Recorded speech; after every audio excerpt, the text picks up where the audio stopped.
Assalamualaikum warahmatullahi wabarakatuh. Om Swastiastu, Namo Buddhaya. Halo, selamat pagi. Perkenalkan, saya Sri Nur Nilawati, dosen tetap Prodi D3 Keperawatan Fakultas Ilmu Kesehatan Universitas Putra Abadi Langkat. Pada kesempatan kali ini, saya akan menjelaskan mata kuliah yang saya ampu di Prodi D3 Keperawatan Fakultas Ilmu Kesehatan Universitas Putra Abadi Langkat. Pada semester genap ini, saya membawakan mata kuliah keperawatan keluarga. Mata kuliah keperawatan keluarga ini merupakan mata kuliah wajib di Prodi D3 Keperawatan dengan bobot 3 SKS, yaitu 2 SKS untuk teori dan 1 SKS untuk praktikum. Selain itu, saya juga membawakan beberapa mata kuliah di Prodi D3 Keperawatan seperti mata kuliah Entrepreneur Keperawatan, Komunikasi Keperawatan, Gizi dan Diet, kemudian Antropologi Kesehatan dan Metodologi Penelitian. Adapun deskripsi dari mata kuliah keperawatan keluarga adalah merupakan mata kuliah yang mempelajari tentang konsep pelayanan kesehatan primer, konsep komunitas, konsep keluarga, tren isu terkini dalam keperawatan keluarga, manajemen sumber daya keluarga dan asuhan keperawatan keluarga, serta praktek di tatanan komunitas yang didesain untuk memberikan kesempatan kepada mahasiswa dalam mengaplikasikan keperawatan keluarga secara nyata dalam lingkungan masyarakat. Adapun capaian pembelajaran dari mata kuliah keperawatan keluarga itu adalah: yang pertama, menguasai konsep asuhan keperawatan klien ataupun pasien dalam rentang keadaan sehat sakit pada berbagai tingkat usia, mampu memberikan asuhan keperawatan kepada individu, keluarga, dan kelompok baik sehat dan sakit, dan keadaan gawat darurat dengan memperhatikan aspek bio, psiko, sosial, kultural, dan spiritual yang menjamin keselamatan klien ataupun pasien sesuai dengan standar asuhan keperawatan. Menguasai teknik, prinsip, dan prosedur pelaksanaan asuhan ataupun praktek keperawatan keluarga yang dilakukan secara mandiri dan berkelompok. Mampu memberikan asuhan keperawatan keluarga kepada individu, keluarga, sesuai dengan standar asuhan keperawatan berdasarkan dari perencanaan keperawatan yang telah tersedia. Mampu mengumpulkan data, menyusun, mendokumentasikan, dan menyajikan data informasi dalam asuhan keperawatan keluarga. Mampu mengelola asuhan keperawatan sesuai dengan kewenangan klinis, dan yang terakhir, mampu melaksanakan promosi kesehatan untuk meningkatkan kemandirian klien dalam hal peningkatan pola hidup sehat klien dan menurunkan angka kesakitan. Baiklah, adapun pokok pembahasan atau materi dalam mata kuliah keperawatan keluarga yang saya bawakan adalah: yang pertama, konsep pelayanan kesehatan primer, kemudian konsep komunitas, kemudian ada konsep keluarga, konsep atau model konseptual keperawatan keluarga, tren dan isu dalam keperawatan keluarga, manajemen keperawatan keluarga, pengkajian keperawatan keluarga, tindakan atau implementasi keperawatan keluarga, dan yang terakhir, aplikasi asuhan keperawatan keluarga dengan masalah kesehatan sesuai dengan tahap perkembangan klien. Selanjutnya, dalam proses perkuliahan ini, saya menerapkan prinsip DIA, yaitu Delivery, Interaction, and Assessment, di mana dalam proses pembelajaran, baik itu secara teori maupun praktikum, saya selalu menggunakan bahan-bahan referensi yang terkini, dan kemudian saya juga menggunakan jurnal-jurnal yang terkait dengan mata kuliah keperawatan keluarga. Adapun Adapun media pembelajaran pada saat penyampaian materi yang saya gunakan pada saat perkuliahan yaitu dengan menggunakan PowerPoint berupa slide. Kemudian media pembelajaran pada saat praktikum saya menggunakan daftar tilik ataupun modul pembelajaran praktikum keperawatan keluarga, di mana buku ini berisi tentang ataupun terkait asuhan keperawatan keluarga. Metode pembelajaran selanjutnya, setelah metode ceramah, saya menggunakan metode pembelajaran diskusi kelompok dan demonstrasi. Di sini saya menggunakan keaktifan belajar dari mahasiswa dengan menerapkan diskusi di dalam kelas. Hal ini dilakukan dengan tujuan agar mahasiswa dapat melatih pola pikir dan menganalisa tentang kasus-kasus keperawatan keluarga yang terkait dengan masalah kesehatan keluarga.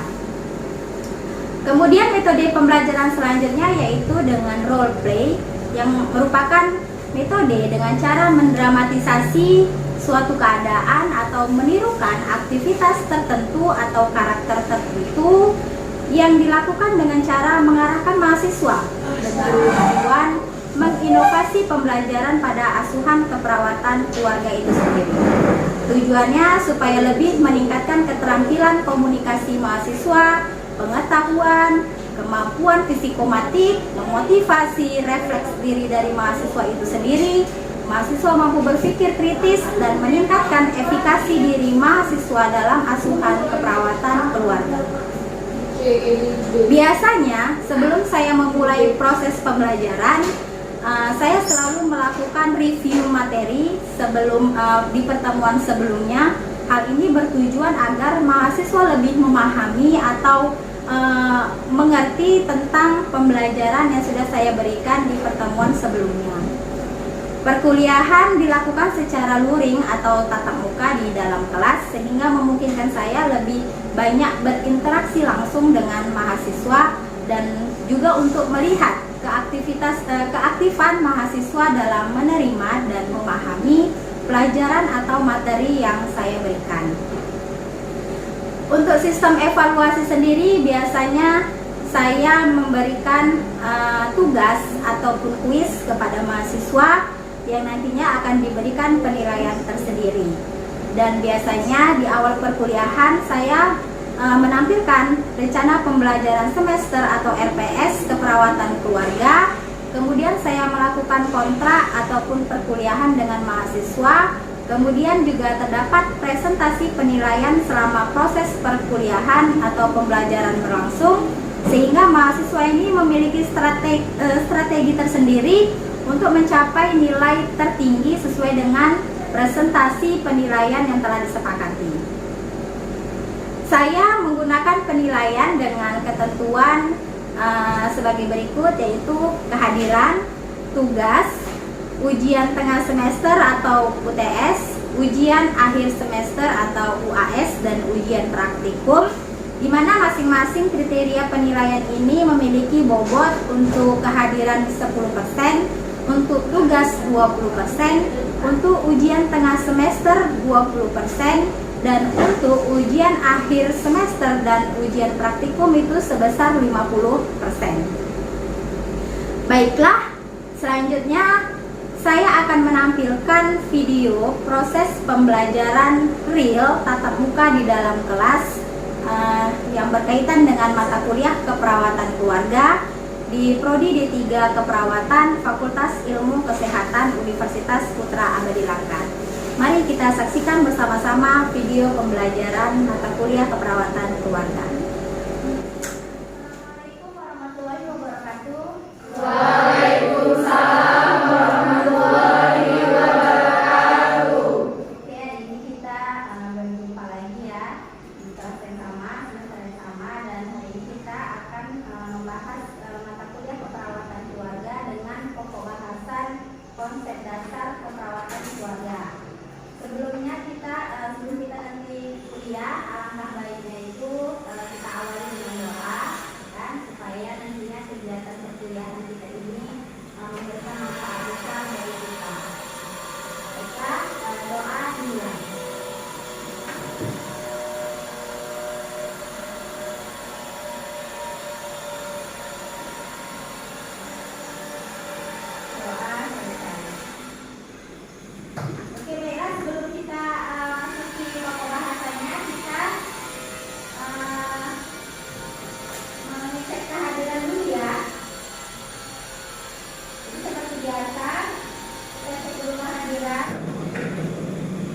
Nurul Pratiwi, Lucy Hotia, Apriyandi, Doan Ridwan, Nadila Apriya Rizky. Kita mulai saja langsung ke pokok pembahasan kita, yaitu tentang konsep dasar keperawatan keluarga. Ya, jadi di sini nanti kita akan membahas apa itu definisi keluarga, peran keluarga dalam memberikan pelayanan kesehatan atau pelayanan keperawatan nantinya kepada anggota keluarga yang sakit. Oke, langsung saja ya. Di sini ada definisi keluarga, ada beberapa definisi tentang keluarga, mulai dari keluarga itu berasal dari kata asli dari bahasa Yunani yaitu family, ya kan, merupakan kumpulan individu yang hidup di bawah seorang kepala keluarga, dan di dalam rumah itu terdiri dari orang tua, ya kan, kemudian ada orang dewasa, anak-anak, saudara, dan mungkin ada pembantu di dalam rumah tangga. Itu yang disebut family. Kemudian ada lagi menurut ahli kesehatan jiwa atau ahli kesehatan jiwa Murray dan Zenter, dia mengembangkan definisi keluarga itu merupakan unit dasar dari pertumbuhan, pengalaman, dan adaptasi dari suatu lingkungan. Kemudian ada ahli biologi menyatakan bahwa suatu kumpulan manusia yang berdasarkan atas perkawinan dan kelahiran itu juga bisa disebut dengan keluarga. Jadi adanya misalnya hubungan perkawinan, kemudian membentuk satu individu yang baru, kemudian dia menjadi satu kumpulan, itu menurut ahli biologi. Kemudian ada lagi menurut Duval, dikaitkan keluarga itu merupakan orang yang dihubungkan bisa dari kelahiran, bisa juga dari adopsi, yang nanti tujuannya itu menciptakan atau mempertahankan budaya umum, meningkatkan perkembangan fisik dan mental, emosional, sosial dari tiap anggota keluarga di dalamnya. Jadi nantinya walaupun misalnya dia nggak dari ikatan persaudaraan dari hasil perkawinan, ada juga nanti yang dari adopsi. Tetapi tujuan akhirnya nanti tetap mempertahankan suatu budaya, baik itu nanti dari perkembangan fisiknya, mentalnya, ya kan, emosional, sosial dari tiap anggota yang ada di dalam keluarga. Kemudian ada menurut Burgess, Burgess mengutarakan bahwasanya keluarga itu merupakan kelompok orang yang mempunyai ikatan perkawinan, keturunan, sama halnya dengan tadi dari ahli biologi yang menyatakan awalnya itu dia dari hasil perkawinan dan kelahiran, dari adopsi, ya kan, jadi perkembangan makna dari Faber ke Duval, ya kan, kemudian yang tinggal bersama di dalam satu rumah.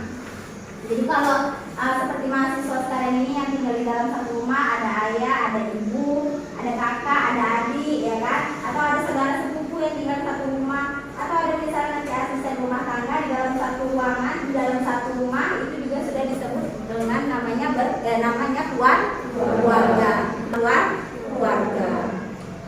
Oke, next ya.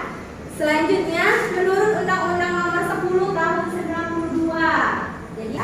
Jadi kalau disingkat itu dulu istilahnya dengan NKKBS, Norma Keluarga Kecil Bahagia Sejahtera. Jadi kaitannya dengan unit terkecil dari masyarakat. Jadi satu kelompok masyarakat itu terdiri dari beberapa keluarga.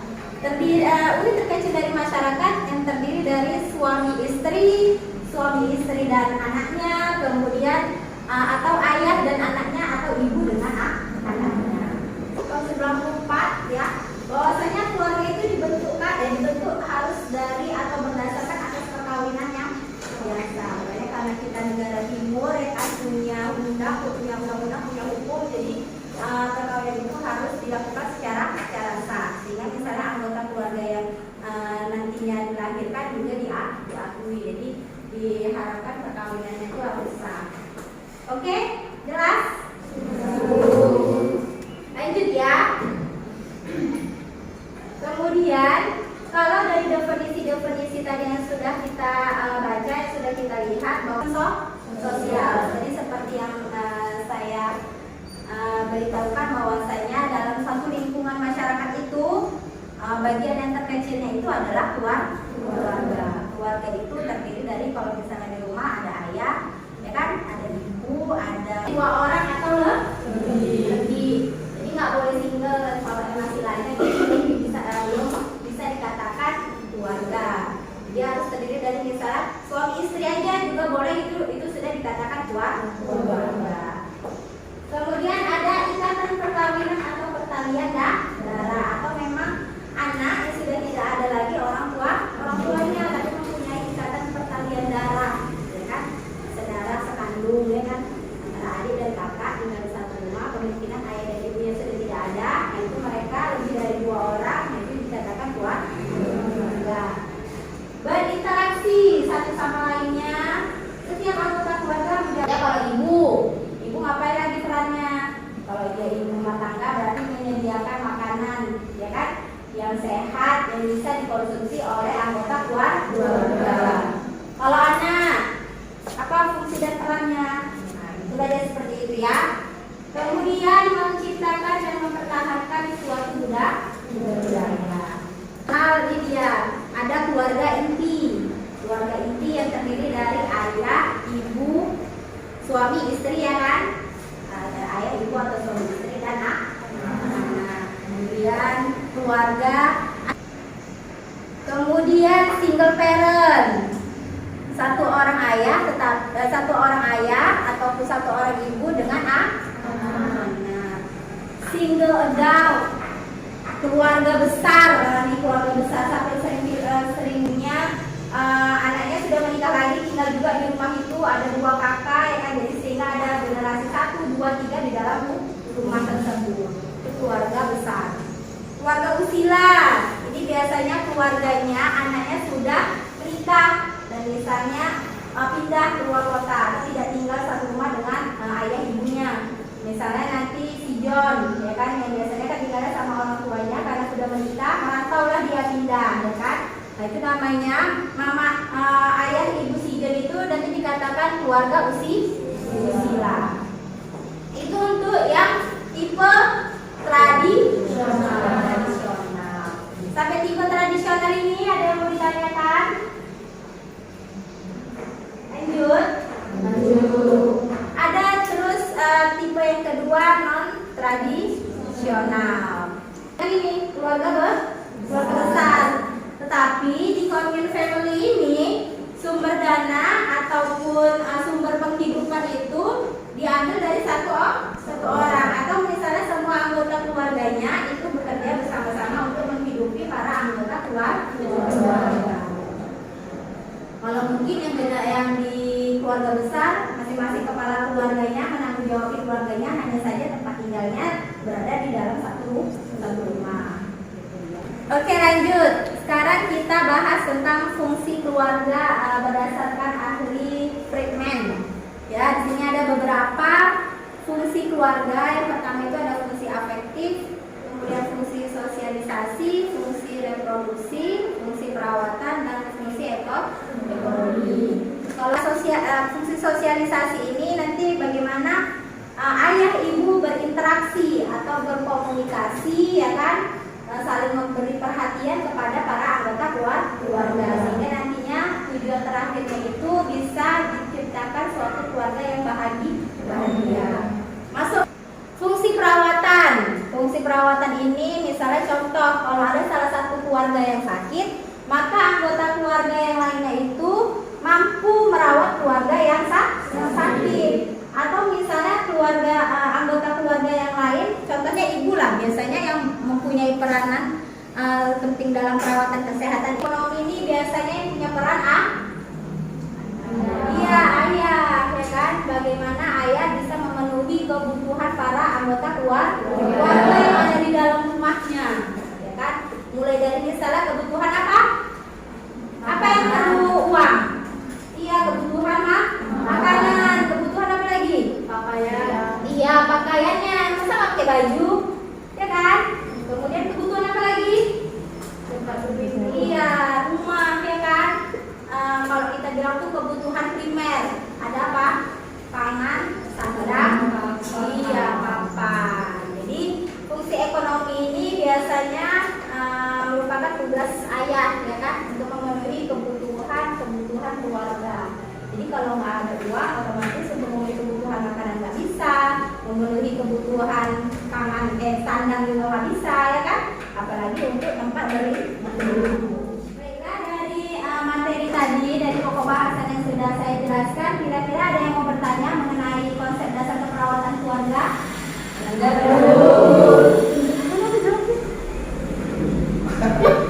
Oke, contohkan mana yang tinggi biar saya tahu. Yang tinggi. Oke, sepertinya antusias sekali ya mahasiswa pada hari ini yang mau bertanya mengenai apa kuliah kita hari ini. Tapi karena waktunya jadi beberapa orang saja nanti yang dipilih untuk bertanya. Coba Nurul, apa yang ditanyakan Nurul?